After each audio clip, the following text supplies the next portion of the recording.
बिस्मिल्लाहिर्रहमानिर्रहीम। अस्सलाम वालेकुम डियर व्यूवर्स, मैं हूं बशारत सदीक और आज की क्लास है FBA के रिलेटेड।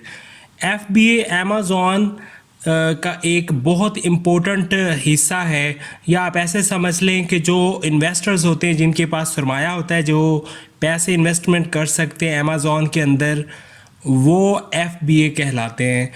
FBA बेसिकली वो इसलिए कहलाते हैं बिकॉज़ वो सारी की सारी जो प्रोडक्ट वो सेल करते हैं वो फुलफिलमेंट बाय अमेज़ॉन होती है। FBA का मतलब होता है फुलफिलमेंट बाय अमेज़ॉन।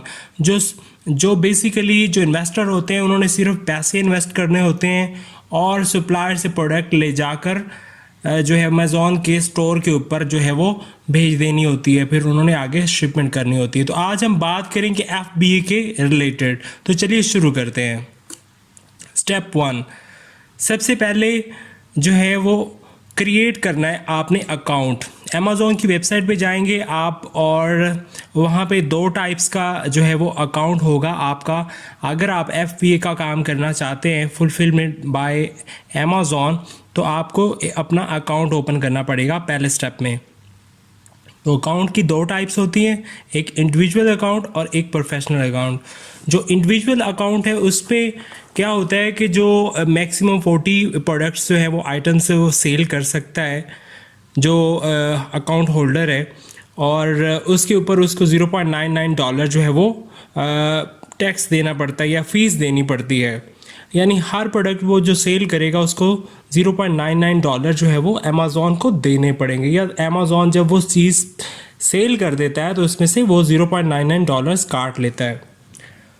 जबकि जो प्रोफेशनल अकाउंट है उस पर $39.99 होते हैं, अप्रॉक्सीमेटली $40 पर मंथ।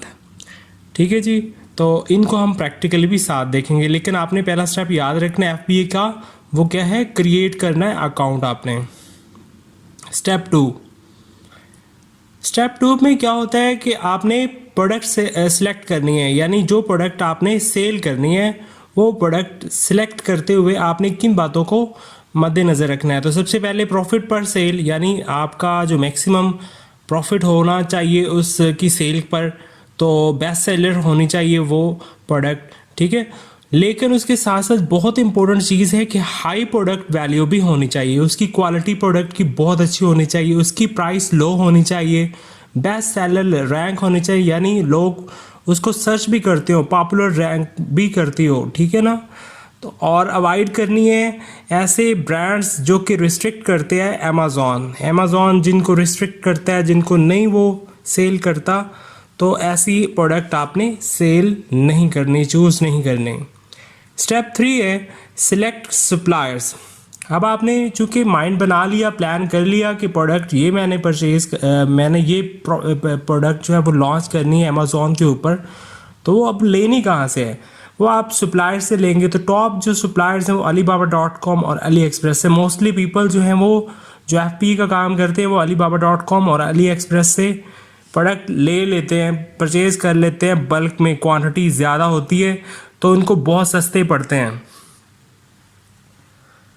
उसके बाद स्टेप 4 है, जब आपने सप्लायर से यानी AliExpress और alibaba.com से जो प्रोडक्ट आपने लेनी थी वो बल्क क्वांटिटी में ले ली, तो स्टेप 4 में आप क्या करेंगे, उसके ऊपर कवर और लोगो लगाएंगे। यानी जो Alibaba Express है, alibaba.com और AliExpress हैं, वो लोगों के बगैर आपको प्रोडक्ट देंगे। हाँ, आप उनको अगर ऑर्डर देते हैं कि लोगो भी अपनी कंपनी का लगाना चाहते हैं आप, तो वो उसके ऊपर लोगो भी लगा देंगे।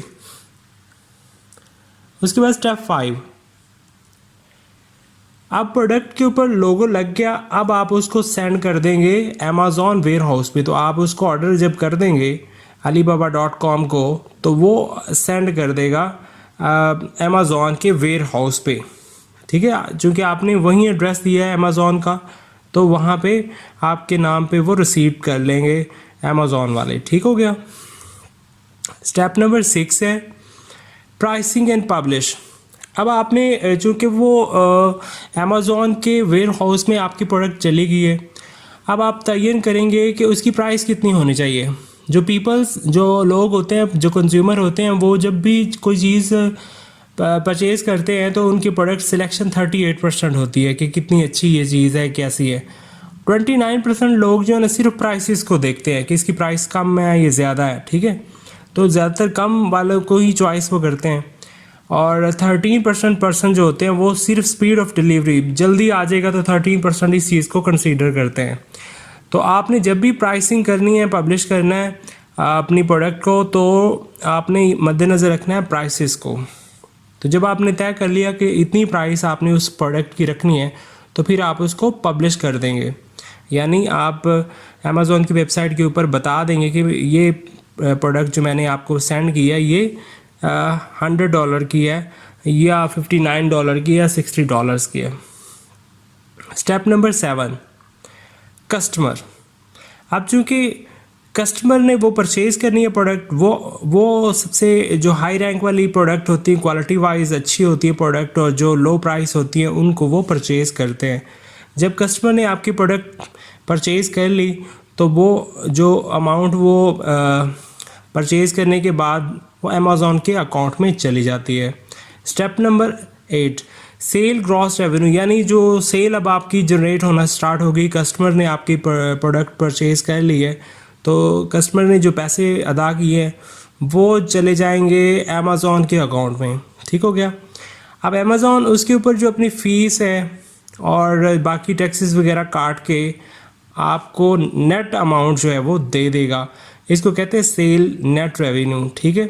वो आपके अकाउंट में, आपका जैसे UBL अकाउंट है या कोई और भी अकाउंट हो सकता है, उसमें आ जाएंगे। Thank you so much for watching this video lecture. उम्मीद है आपको FBA के बारे में काफ़ी ज़्यादा नॉलेज हासिल हो चुका है। हमने जो है वो 8 जो है वो पढ़े हैं, 8 स्टेप इसके किए हैं, और इसमें मुझे उम्मीद है कि आपको काफ़ी सारी चीज़ें क्लियर हो गई हैं।